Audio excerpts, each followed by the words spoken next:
네, 최근 코스피 200 같은 경우에 가랑비에 옷 젖는 게 무섭죠. 또 곰슬곰슬 올라오다 보니까 어느새 고점 구간까지 거의 올라왔습니다. 자, 1월 초 그리고 1월 말 그리고 2월 중순쯤에 고점을 찍었었는데요.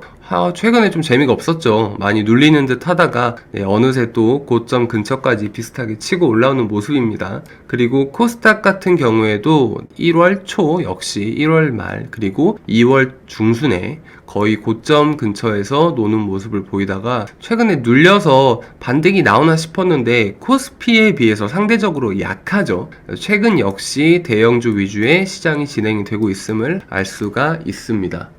네, 안녕하세요. 여러분의 계좌를 지키는 여의도 수호신입니다.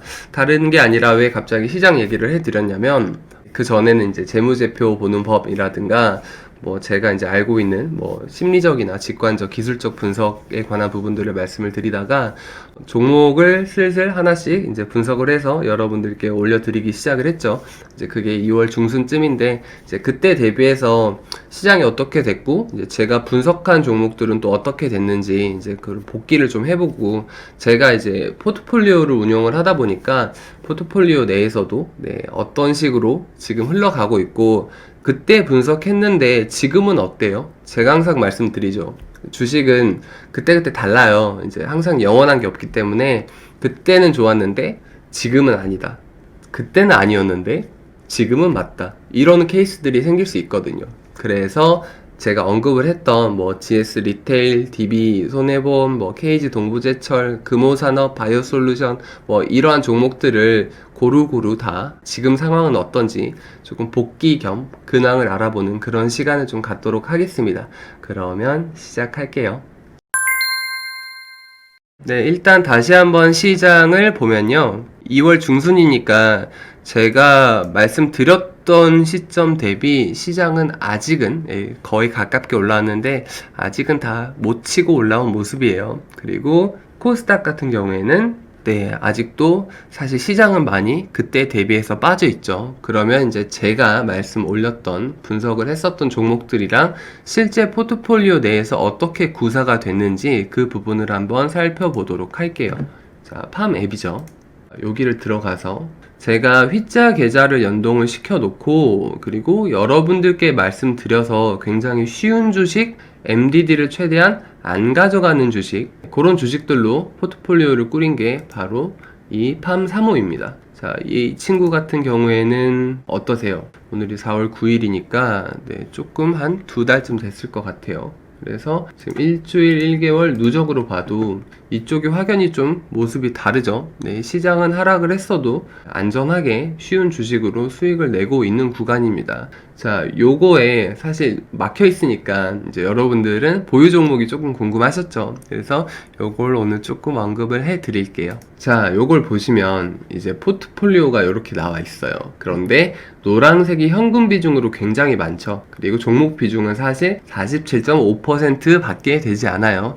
왜 그러냐면 일단은 제가 판단하기에 시장이 더 오를 거라고 생각해요. 아직도 한참 남았다고 생각을 하는데 그럼에도 불구하고 혹시나 있을 그런 리스크들을 위해서 현금 비중을 좀 챙겨가고 있는 모습이고요. 아무래도 위치가 높기 때문에 이렇게 안전하게 비중을 조절을 많이 하고 있습니다. 그리고 두 번째 이유는 주식들이 요즘 장이 좀 빠져서 눌려있고 횡보를 해도 사기만 하면 그렇게 다들 올라요. 그래서 저야 버릇처럼 이렇게 오르면 리밸런싱을 진행을 하기 때문에 익절한 분량이 꽤 많아요. 그래서 원래 60%, 65% 이렇게 계획을 했다고 하더라도 그래도 익절한 물량들이 많아서 자연스럽게 현금 비중이 계속 높아져 있는 그런 모습입니다. 일단은 제가 언급드리지 않은 종목들은 다 모자이크 처리를 할 거고요. 제가 분석을 드렸던 종목들로만 이야기를 드리겠습니다. 그리고 요건 여기 보시면 최소 가입이 1000만원이라고 되어 있죠. 그래서 이 기준 포트폴리오 같은 경우에는 1000만원으로 처음에 금액을 세팅을 해서 이렇게 운용을 해요. 왜냐면 표준 포트폴리오이기 때문이에요. 그러면 휘자 계좌도 이런 포트폴리오에 연동이 되어 있고 그 다음에 저희가 이제 굴리는 프랍트레이딩 자산 같은 경우에도 이 포트폴리오를 기준으로 연동이 되어 있고 이제 고객분들 이제 포트폴리오도 이 포트폴리오를 기준으로 연동이 되어 있는 거예요. 그러니까 사실 이 포트폴리오에 많은 식구들이 딸려 있어요. 그래서 오늘은 제가 여러분들과 직접적으로 관련이 있는 이 포트폴리오에 말씀을 올리도록 하겠습니다. 다들 친근하실 거예요. 종목들이 제가 다 분석을 해드린 종목들이 대부분이기 때문에. 자, 일단 여기 보면 썬데이 토즈가 있죠. 썬데이 토즈도 제가 분석을 드리고 나서 어떻게 됐나 한번 볼게요. 자, 제가 이때쯤 영상을 올려서 말씀을 드렸을 거예요. 썬데이 토즈를 계속해서 별다른 이슈나 뉴스 없이 잘 올라가고 있죠. 그래서 이 녀석 같은 경우에는 좀 마음 편하게 가지고 갈 수 있겠습니다. 그리고 W게임즈 같은 경우에는 제가 익절을 했어요. 전량. 왜 그랬냐면 요게 이제 미국에서 불법 도박이다. W게임즈가 그걸 빌미로 구글에다가 옛날에 이제 소송을 한번 했었던 적이 있고, 이번엔 애플에다가 이제 단체로 집단 소송을 했어요. 불법 도박 앱을 유통을 시키는 플랫폼이다라고 해서. 그래서 조금 꺼림칙해요. 좋은 주식이 많은데 굳이 W게임즈를 들고 있을 필요가 없어서 저는 이제 많이 좀 수익이 난 상황이기 때문에 사실 이때 구간에서 이제 먼저 선 익절 리밸런싱을 진행을 했었고요. 그리고 남은 잔여 물량에 대해서 고민을 하다가 굳이 마음 불편하게 들고 갈 필요가 없겠다. 이제 분란이 있는데 다른 좋은 주식들, 쉽고 안전한 주식들, 분란이 없는 주식들로 가자라고 해서 나스닥 상장 기대감이 분명히 있지만 이제 좋은 소식과 나쁜 소식이 혼재하고 있기 때문에 전량 익절을 진행을 한 상황입니다. 그리고 나서 조금 더 빠지는 모습을 보여주고 있죠. 그러면 썬데이 토즈는 얘도 고포류라고 해서 카지노 한다며, 근데 얘는 이제 주 비즈니스 모델이 그것보다는 글로벌 IP 산업으로 인한 그런 물량이 더 많죠. 그래서 상승을 안전하게 할 수 있겠다. 고포류가 비중이 크지 않고 그것 또한 어느 정도 리스크가 있지만 또 치명적인 리스크라고 볼 수는 없기 때문에 요거는 안전하게 마음 편하게 들고 갈 수 있겠다라고 해서 들고 간 모습입니다. 그리고 이 친구는 아직 수익 구간도 얼마 되지 않았고 거의 뭐 신생아죠. 그래서 거의 뭐 익절을 진행을 하지 않았어요. 그리고 GS 리테일을 한번 봐보겠습니다. GS 리테일 같은 경우에는 이렇게 됐어요. 어김없이 6.13% 수익이 나고 있는 모습입니다. 그래서 이 친구는 제가 이 구간에서 말씀을 드리고 나서 단 한 번도 익절 리밸런싱을 진행을 하지 않았습니다. 이 친구는 7월달 근처 되면은 아마 정점을 찍을 걸로 예상이 돼요. 계속해서 요즘 주식들이 다 비싸거든요. 비싼데 좋은 흐름을 견고하게 유지를 해주고 있어서 특별한 이슈가 없죠. 그래서 GS 홈쇼핑 주가랑 같이 연달아서 체크를 하면서 계속해서 가지고 가고 있습니다. 그 다음에 이제 요거는 제가 언급을 안 드렸으니까 말씀을 안 드리겠고, 자, 인바디입니다. 여러분들에게 말씀을 드린 이유로 인바디는 또 14%가 올라 있어요. 제가 언제 말씀을 드렸냐? 그러면 인바디는 이쯤에서 제가 말씀을 드렸죠. 저 이쯤에서 말씀을 드리고 나서 계속 치고 올라가고 있는 모습입니다. 이 친구는 아주 약간 거의 미세하게 익절 리밸런싱을 진행을 했어요. 그런데 거의 이제 원래의 물량의 대부분이 남아 있는 상황입니다. 수익률이 꽤 되는데도 불구하고 그냥 계속 들고 가고 있어요. 이 친구는 그 이후로 특별하게 뭐 등장한 뭐 악재라든가 호재라든가 이슈는 없고 원래의 우리의 생각대로 계획대로 탄탄하게 잘 올라가지고 있는 모습입니다. 그 다음에 금호산업을 한번 볼게요. 금호산업 같은 경우에는 제가 말씀을 올리고 나서 포트폴리오 편입 이후에 9%가 넘게 올랐어요. 그럼 금호산업도 한번 봐볼게요. 자, 금호산업은 제가 이때 말씀드렸죠. 3월 초에 정확히 말씀을 드렸어요. 그리고 나서 강한 상승이 일어난 이후에 계속해서 건설 및 건자재 업황이 좋기 때문에 탄력을 받고 있는 모습입니다. 얘는 그 이후로 LH 이슈가 한번 있었죠. 그래서 정치적으로 LH 이슈가 있어서 우리랑은 별로 상관이 없긴 하지만 좀 관심을 두고 있었어요. 왜냐면 이게 민심이 거세지면 뭐 LH 공사를 뭐 취소해라 라는 사태까지 설마 번질까? 이런 우려들이 있었는데 건설, 건자재 업황 따라서 그것보다 더 높이 지금 뭐 GS건설이나 현대건설이나 뭐 이런 친구들 못지않게 잘 가고 있죠. 이 친구가 훨씬 더 가볍고 상승력이 좋습니다. 그래서 이 친구 같은 경우에는 단 한 번도 익절 리밸런싱을 진행을 하지 않았어요. 아직 제가 목표하고 예상한 가격에 오지 않았다는 거죠. 그래서 이 친구도 좋은 흐름 계속 유지해 가고 있습니다. 그 다음에 바이오솔루션이에요. 제가 바이오솔루션을 언제 말씀을 드렸냐면 제가 이때 말씀을 드렸죠. 3월 중순에 말씀을 드리고 기분 좋게 오르는 듯 하더니 또 눌려버렸어요. 그래서 거의 본전까지 왔다가 지금 다시 어느 정도 천천히 상승을 하면서 수익 구간으로 오고 있는 모습입니다. 최근에 바이오솔루션 공시를 보시면 특이한 게 있으실 거예요. IR들 굉장히 많이 하거든요. 근데 이게 제가 알고 있었는데 아무래도 내부 정보라고 하기까지 뭐 하지만 이제 돌고 있는 이야기들이 많이 있어서 이제 저는 캐치를 하고 있었는데 앞으로 4월 중순쯤 되면 IR이 조금 더 많이 활발하게 일어날 겁니다. 그러면 기관이나 외국인 투자자들한테도 지금 IR을 많이 접촉이 예정이 다 일정이 좀 많이 잡혀 있거든요. 그래서 대형 병원도 마찬가지고 IR로 인한 이제 신규 카티라이프 이제 매출 관련돼서 이제 수급 물량이 좀 본격적으로 들어오지 않을까 하는 기대를 하고 있어요. 바이오솔루션도 단 한 번도 익절 리밸런싱을 진행을 하지 않았습니다. 그 다음 한번 볼게요. 제가 레이언스 말씀드렸죠. 레이언스 같은 경우에는 흐름이 어떻게 됐냐? 얘도 10% 넘게 지금 수익 구간을 기록을 하고 있죠. 레이언스 같은 경우에는 이렇게 되어 있습니다. 제가 요때 말씀을 드렸어요. 요때 말씀을 드리고 나서 지금 안정적으로 잘 상승을 하고 있는데 얘도 특별한 이슈 없습니다. 건강하게 잘 올라가고 있고 바텍이랑 엮어서 보시면 될 것 같아요. 치과 쪽에 이제 수급이 몰리면서 제가 치과에 줄 서고 있다고 말씀드렸죠. 치료 대기자들.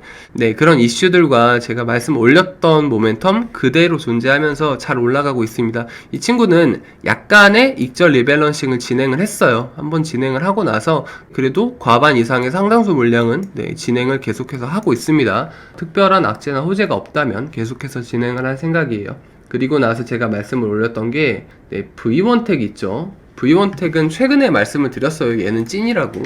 그래서 V1텍이 지금 이 정도 구간에 있죠. 자, 그럼 V1텍은 언제 말씀을 제가 올렸냐면 이때 말씀을 올렸어요. 그리고 나서 V1텍이 조금 상승하는 듯 하다가 약간 눌려서 지금 수익권에 안착해 있죠. 이 친구 같은 경우에는 제가 만약에 뭐 이렇게 빠지고 이렇게 빠지면은 모니터에 엎드려서 대고 절한다 그랬어요. 아이고 감사합니다 하고 사겠다고. 그래서 이 친구는 제가 정말 찐이라고 말씀드린 것처럼 굉장히 마음 편하게 가져가실 수 있는 주식이고 그 제가 분석을 한 이유로 또 다른 악재나 호재나 추가 사항은 없겠습니다. 그리고 나서 제가 또 뭘 말씀을 드렸냐면 한국콜마홀딩스를 말씀을 드렸어요. 한국콜마홀딩스 같은 경우에는 유일하게 조금 하락권이죠. 마이너스 1%로 약보합권인데 제가 이 친구를 요렇게 말씀을 드렸습니다. 제가 이때쯤에 최근에 말씀을 드렸죠. 그리고 나서 등락을 반복을 하다가 지금 어느 정도 약보합권에 조금 있는 모습입니다. 그래서 이 친구도 특별히 등장한 악재나 호재가 없고요. 이 친구 조금 변동성이 크죠. 그래서 요즘 한국 콜마랑 콜마 B&H 이제 파동이 좀 심하기 때문에 따라서 넘실될 수 있는데 리밸런싱 잘 맞춰가면서 진행하시는 게 좋아 보입니다. 따로 등장한 악재나 호재는 아직까지는 없는 상황이에요. 제가 분석했을 당시랑 그 요소들이 다 비슷합니다. 그 다음에 엄청나게 센 친구들이 있죠. KG동부제철은 40.53% 기록하고 있습니다. 중앙백신은 10.27% 기록하고 있어요. 그럼 같이 한번 봐볼게요. 자, KG동부제철은 얘는 제가 과반 이상의 물량을 익절을 하고 잔여 물량을 보유를 하고 있습니다. 이 친구 같은 경우에는 굉장히 많이 상승을 했죠. 40% 상승을 했어요. 제가 언제 말씀을 드렸냐면 초창기에 말씀을 드렸죠. 이때 말씀드렸어요. 이때 말씀을 드리고 나서 뒤도 안 돌아보고 계속해서 오르고 있습니다. 저도 이게 어디까지가 끝일지 몰라요. 그리고 뉴스 살펴보시면 제가 정확히 말씀드린 대로 컬러 강판 뉴스들 보도되면서 그 이슈로 정확하게 오르고 있는 모습입니다. 그래서 지금 잔여 물량은 저도 부담이 없기 때문에 거의 지금 잔여 물량은 공짜 수준이거든요. 저한테는 없던 주식이 생겼어요. 그래서 마음 편하게 들고 가고 있습니다. 그럼 이 경우는 당연히 보유자의 영역이겠죠. 그 다음에 중앙백신 말씀드릴게요. 중앙백신은 제가 조금 죄송하다고 저 혼자 먹어서 그렇게 말씀을 드렸었죠. 제가 언제 올렸냐면 제가 이때 영상을 제작을 했는데 이때 다음날 바로 올라버렸어요. 그래서 저 혼자 실컷 배부르게 먹고 나서 잔여 물량은 보유를 하고 있는 상황입니다. 그래서 이 주식 같은 경우에는 이렇게 진행이 되고 있습니다. 역시 잔여 물량은 소량 정도 보유하고 있고요. 좀 부담 없이 계속해서 지켜볼 상황이에요. 수익률은 제가 말씀드린 이유로 거의 30% 찍고 지금은 플러스 10%가량 나와 있는 상황입니다. 자, 마지막으로 제가 말씀을 드렸던 주식 중에 DB손해보험 말씀드릴 거예요. 지금 13.6% 수익이 났죠. 얘 같은 경우에는 제가 그렇게 말씀드렸어요. 100명 중에 99명이 접근할 수 있는 굉장히 좋은 주식이다. 엄청 쉬운 주식이기 때문에 꼭 챙겨 가셔라 라고 말씀을 드렸습니다. DB손해보험은 지금 그 이후로 미국 채권금리 제가 정확히 말씀드린 대로 오르면서 덩달아 상승을 하고 있어요. 근데 이 친구 말고 여기서 더 올라간다면 다른 보험주랑 다른 금융주들도 한번 눈여겨보실 수 있는 기회가 되실 겁니다. 지금 제가 요거는 이때 말씀드렸어요. 이때 정확하게. 이때 말씀을 드렸어요. 뒤도 안 돌아보고 계속 오르고 있죠. 네, DB손해보험 같은 경우에는 꽤 많은 물량을 이제 익절 리밸런싱을 하고 조금 과반이 약간 안 되는 금액 정도를 보유를 해서 들고 가고 있습니다. 그래서 이 친구 같은 경우에는 앞으로 이제 국채 금리나 손해사정률 개선 뭐 이런 이슈들로 꾸준히 좋은 흐름을 보일 걸로 예측이 되고, 최근에 얘가 외국계 증권사 수급이 그렇게 세요. 이 친구 같은 경우에는 계속해서 좋은 흐름 보일 걸로 예상을 하는데, 역시 이제 얘도 이쯤 오면 보유자의 영역이죠. 네, 그래서 오늘 이제 제가 이렇게 보여드린 종목이 다 제가 분석을 올려드리고 나서 실제로 이제 같이 함께 분석을 하고 이제 투자를 진행을 했었던 이제 그런 종목들의 근황을 말씀을 드렸어요. 이게 다들 아시겠지만 제가 뭐 영상을 올렸다가 지우지 않잖아요. 그리고 제가 말씀드렸던 종목이 이제 다 들어가 있습니다. 그러니까 뭐 오른 것만 지금 제가 말씀을 드리고 뭐 빠진 거는 말씀을 안 드리고 그게 아니에요. 그래서 뭐 한국콜마홀딩스 이제 빼고 마이너스 1% 빼고 다 올라서 조금 뭐째 거짓말인가 뭐 이렇게 생각하실 수도 있으시겠지만 그게 아니고, 시장이 이렇게 빠져도 투자 포트폴리오는 안정적으로 제가 말씀드린 것처럼 쉬운 주식으로 쉽게 수익을 잘 내고 있는 모습이죠. 그래서 이렇게 쉽게 주식을 진행하시면 이렇게 행복합니다.